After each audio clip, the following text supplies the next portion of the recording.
So this talk is about a faster mean cost flow algorithm in graphs with unit capacity. It's joint work with Aleksander Madry, Adrian Vladu, and myself. So what is this problem about? We are given a directed graph, and for each vertex we are given a demand. Now we want to find a flow, and for starters this flow has to satisfy this demand. What this means is that for each vertex, if we look at the amount of flow that exits this vertex minus the amount of flow that enters this vertex, this has to be equal to the demand. So for example, if we look at the top left vertex here, the amount of flow exiting is 2, the amount of flow entering is 1. So the demand on this vertex is equal with the net flow and equal to 1. Furthermore, we want to add capacity constraints, meaning that for each edge, the flow has to be between 0 and 1. So it should never be negative and it should never exceed 1. So this here is a valid flow that satisfies both of these constraints. And as a matter of fact, these constraints that we just mentioned already capture the max flow problem. But we're going to go ahead and add more.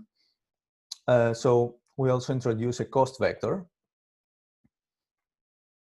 So we have a cost for each edge. And now we would like to find the flow that minimizes this cost. And what this cost means is that for each unit of flow, we pay some cost for each edge. So let's see an example here. Here is a cost that satisfies all of these constraints, a flow that satisfies all of these constraints and has the minimum cost. So if you look at this carefully, we have the red edges that have a high cost and the green edge that has a low cost. And as a matter of fact, the flow has decided not to use the red edges, but to use the green edge instead. But why do we care about this problem? For one, it's we could say it's the mother of graph problems. And that's because of the number of special cases that it has that are very important. So max flow is a special case of this problem. Negative weight shortest path is another. And another is minimum cost bipartite B matching. And furthermore, it's a pathway for understanding interior point methods more generally. And here are a few works that have gotten some intuition about interior point methods through the lens of this problem.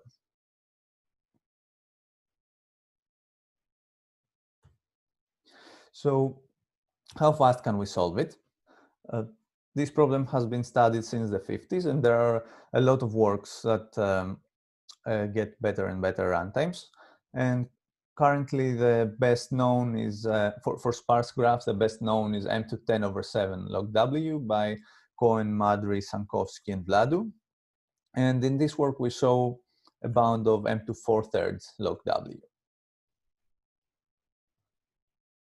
And this also implies faster algorithms for some special cases via reduction, like negative weight shortest path and minimum cost bipartite B matching, where the L1 norm of B is bounded by M.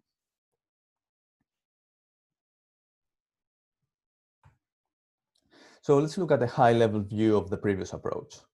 It starts from a mean cost flow instance. Then it uses a reduction to get a mean cost bipartite matching instance. And then it formulates an interior point method for this instance. In order to speed up this interior point method, it uses some perturbations whenever there is not enough progress. And then in the end, it repairs the solution in order to get a solution for the initial problem. So the first step in our approach is to completely get rid of the reduction so that we are able to work in the original problem without having to go through complicated reductions in which we might lose some understanding of the problem. So let's take a look at how we do this. So the linear program seeks to minimize the cost of the flow. Here, AX will be our current flow, but I will explain in a second what this means. And we have the capacity constraints as well. So let's see more specifically now what F0 and AX are. So F0 is a fixed initial flow with the prescribed demand D. So this is the demand that we want to satisfy. And then AX is a circulation, meaning that it's a flow with demand 0 that we add on F0 in order to achieve a cost that is as small as possible. So let's see what the matrix A is. It is edges by cycles, and intuitively, AX will be a convex combination of cycles. So as a matter of fact, if the columns of A are cycles in the graph, then definitely AX will always be a circulation. But furthermore, if we pick these cycles carefully and we pick enough cycles, then any circulation can be written as AX. So let's see an example here. We can pick start by picking any spanning tree of our graph. Here, in this example, it is the solid edges are the spanning tree, and the dashed edges are the off-tree edges. And now these dashed edges, each one of these defines a cycle in the graph. The cycle consists of the dashed edge together with the path connecting its endpoints in the tree. So, for example, this is the first cycle. This is the second one, and we continue in this way in order to get all of the cycles we just described. So now we have matrix A, and it's easy to see that any circulation can be written as a convex combination of the columns of A.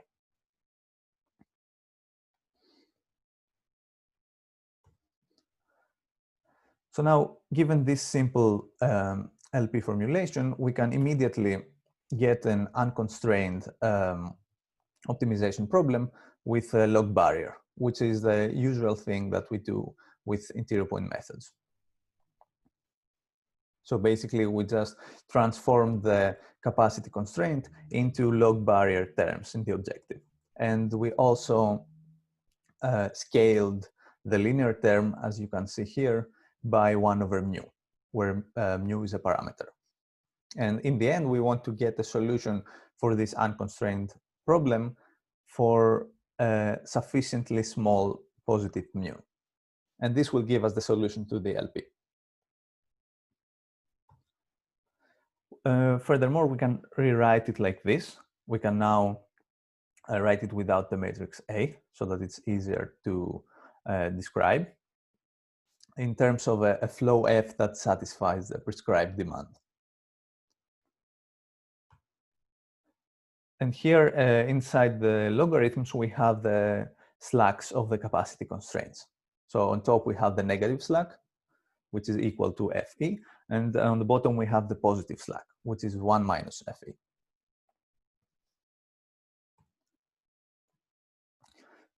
So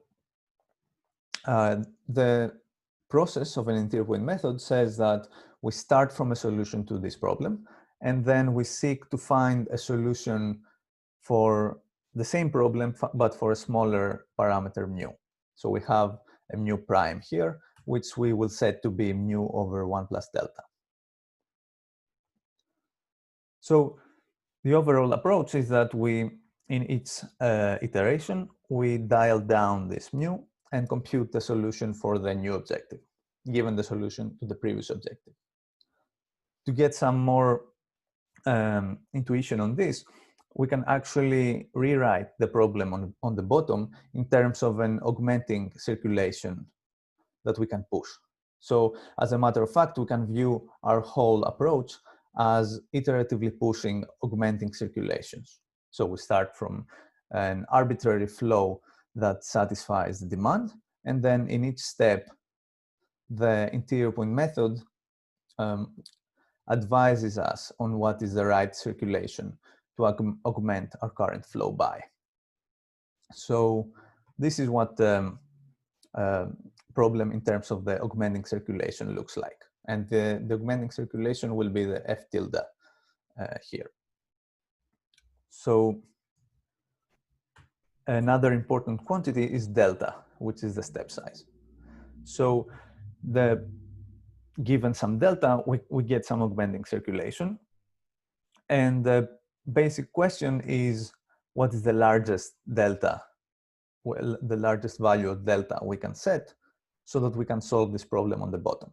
And then this implies that we get 1/delta iterations until convergence. So now the whole game is how to bound this delta. We will call this problem of finding the best augmenting circulation V of F tilde. And an important lemma that we will use is from a paper by Liu Sidford that is also presented at Fox this year. And basically what it says is that if the F tilde divided by the minimum of the positive and negative slack is bounded by 110 for all edges, then we can solve this problem in linear time. So this is what we will use. And now what is left is to find the maximum value of delta for which this condition is satisfied. Basically, the maximum value of delta for which the optimal solution to this objective satisfies the constraint.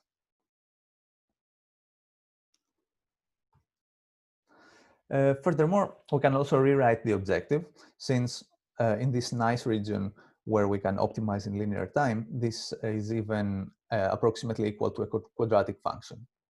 So it consists of a linear term and a quadratic term.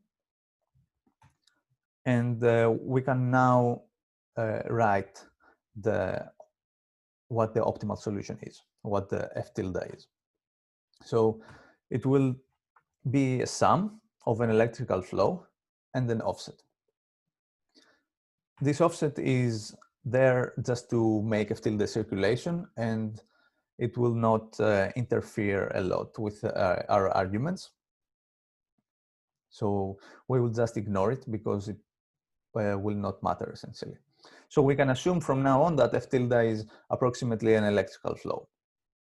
And more specifically, it's an electrical flow with resistances Re, which are given by the coefficients of the quadratic term. And these are equal to 1/minimum slack squared, and minimum of positive and negative slack squared.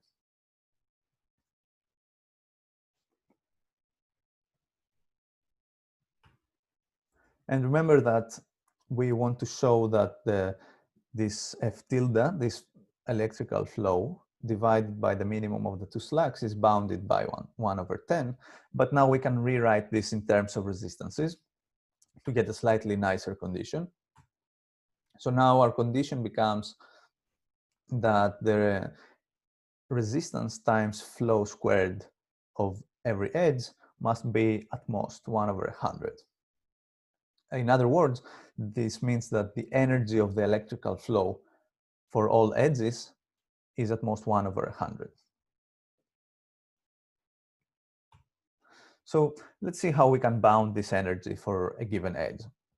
The standard bound is the following. Basically, it says that the energy of an edge is at most the total energy of the electrical flow. It's a very simple argument. In other words, that the one term of a given sum is, of course, at most the value of the whole sum. If we follow through with this argument, we get that we can satisfy the required condition as long as delta, our step size, is at most 1/√m, which immediately gives us an algorithm with m to 3/2 log W runtime. So the problem is that this is a very loose bound. and we can do much better potentially. So let's see more specifically why it's loose. The main reason is that it doesn't take into account the connectivity in the graph at all. And here is an example in which it is loose. So let's say we have two vertices and multiple edges between them. Let's say there are m edges between them. All of these with resistance R. So in this case, the energy will be equally distributed between these edges. And we will get that the energy of a single edge is 1 over m fraction of the total energy. So this is an example which shows that the bound that we mentioned is off by a 1 over m factor.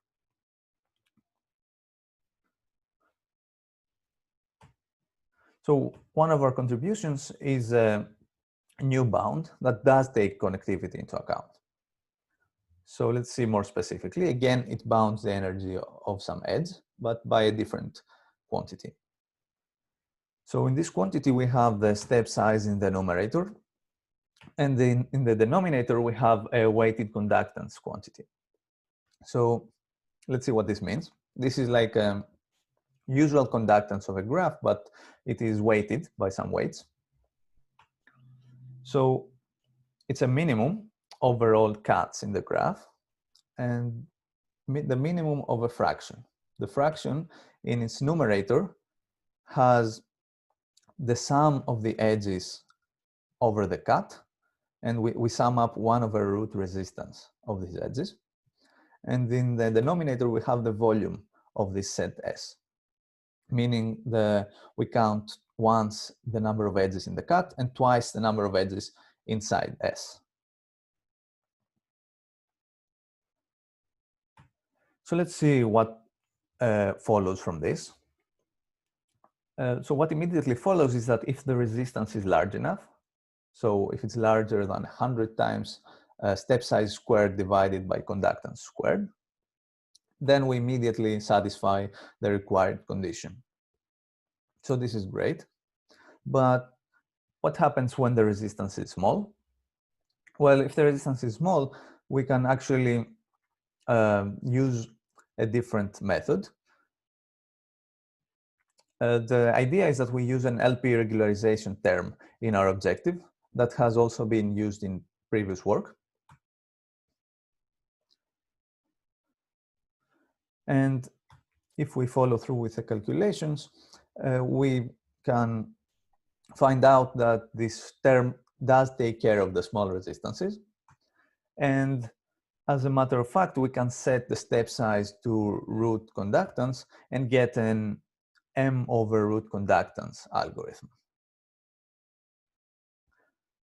So that's nice. We have a new runtime, but the problem is that this depends on the conductance. And it's not clear whether we can bound this quantity or not.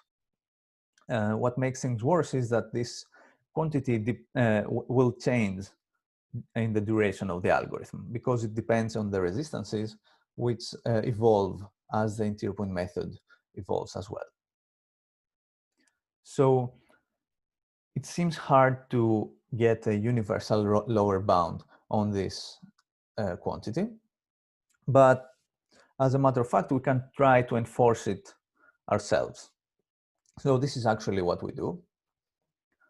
Let's see where we are so far. We have our V of f, which is approximately a quadratic, and we have already added an LP regularization term to take care of the small resistances. So now, in order to improve the conductance, what we do is we augment our graph by adding an auxiliary vertex, as well as edges between this vertex and the rest of the vertices in the graph. And at the same time, we also add a regularizer to our objective for these newly added edges. So this regularizer is a quadratic function that acts only on these newly added edges. And we call it the star regularizer.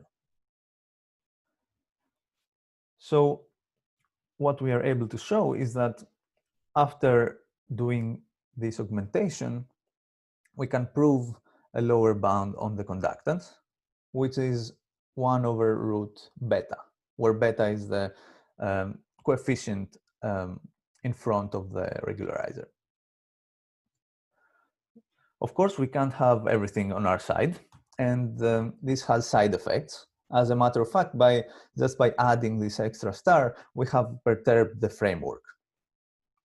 And the reason behind this is that these newly added edges will also have some flow on them, and this flow cannot be accounted in the original objective.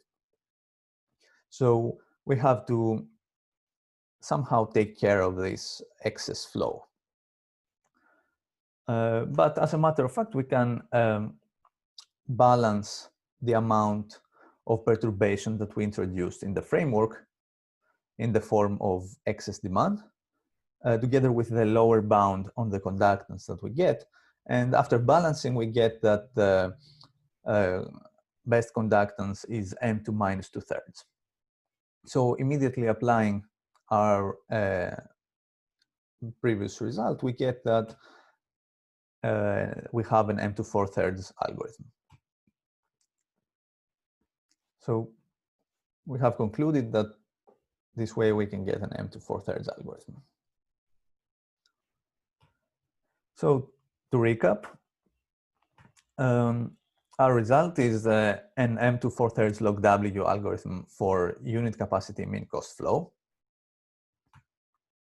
And the main observation is that the weighted conductance property turns out to be very important for the convergence of interior point methods. Some questions that follow are whether we can increase the conductance without introducing artificial demand.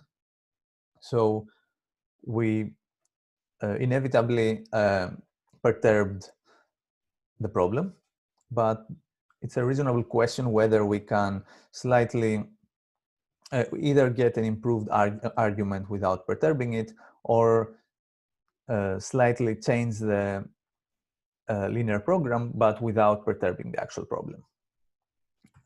And another question is whether we can increase the conductance for some generalized notion of conductance for more general LPs, and also bound the amount of perturbation as well. And finally, what I think is the biggest question is whether we can get logarithmic dependence on capacity. There has been a series of works which get faster algorithms for graph problems using interior point methods, but most of them get a polynomial dependence on the capacity.